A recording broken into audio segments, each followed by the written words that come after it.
नमस्कार दोस्तों, आज की कहानी का शीर्षक है स्पर्श।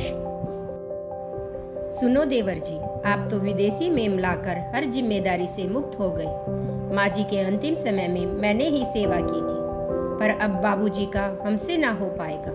पल पल उनका पुकारना, कभी यहाँ दर्द कभी वहाँ। आंखों की रोशनी भी अब नहीं रही।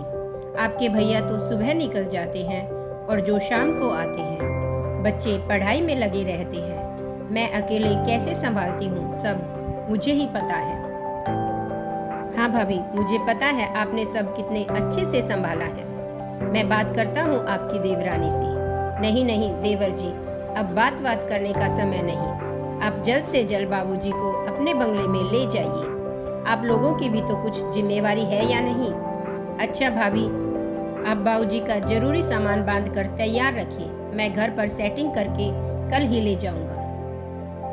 यह कहाँ ले आया मुझे, मरता मर जाऊंगा।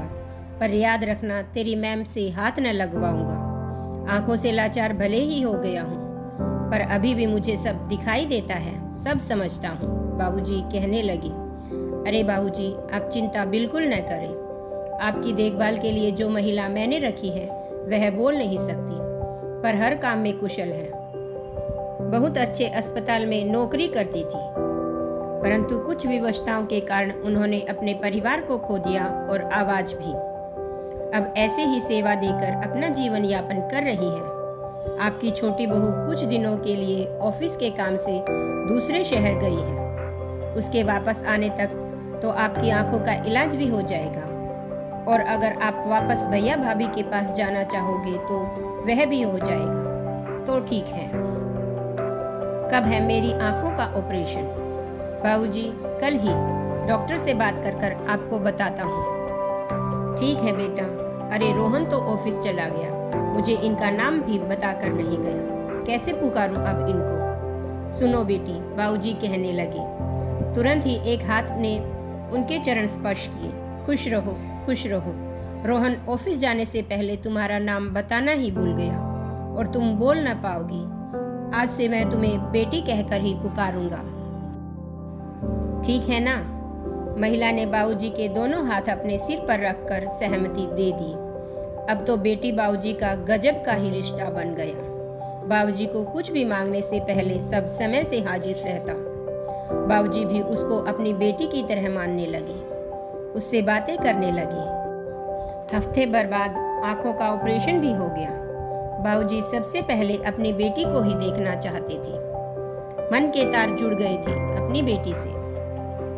रोहन ने बताया, अब वह महिला किसी दूसरे की सेवा में लग गई है और उसने पिताजी की सेवा के लिए ऑफिस से छुट्टी ले ली है। अब वही उनकी देखभाल करेगा। बाबूजी निराश हो गए और कहने लगे कि भले ही 5 मिनट के लिए ही सही, पर मेरी बेटी को ले आओ। रोहन ने बहुत समझाया, पर वे न माने। रोहन बोला, ठीक है, लेकर आता हूँ। वह चिंतित होकर चला जाता है। डॉक्टर साहब बोले, आप बाबूजी के साथ रुको, मैं एक राउंड लगाकर बाकी मरीजों को देखकर आता हूँ। इतने में बाबूजी पानी मांगते हैं और साथ में खड़ी एक नर्स उनको पानी का गिलास पकड़ा देती है। कुछ देर बाद बेटा एक महिला को लेकर आता है। डॉक्टर साहब भी आ जाते हैं। पट्टी खोली जाती है। बेटा महिला को सामने करता है। बाबूजी उसका हाथ अपने हाथ में लेकर बहुत प्यार से कहते हैं कि बेटी तुम भी प्यारी हो, पर वह नहीं हो। रोहन अक्का बक्का रह जाता है। बाबूजी साथ खड़ी नर्स को पास बुलाते हैं और उसके दोनों हाथ अपनी आंखों पर रखकर कहते हैं, बेटी, मेरी आंखों की रोशनी ही नहीं, मेरे नजरिए को भी ठीक करने के लिए मैं तुम्हारा शुक्रगुजार हूँ। सब कुछ भूल सकता हूँ, पर तेरा वह ममता भरा स्पर्श नहीं। बाबूजी ने बेटे और विदेशी बहू को गले लगा लिया। दोस्तों, कहानी कैसी लगी कमेंट करके बताना।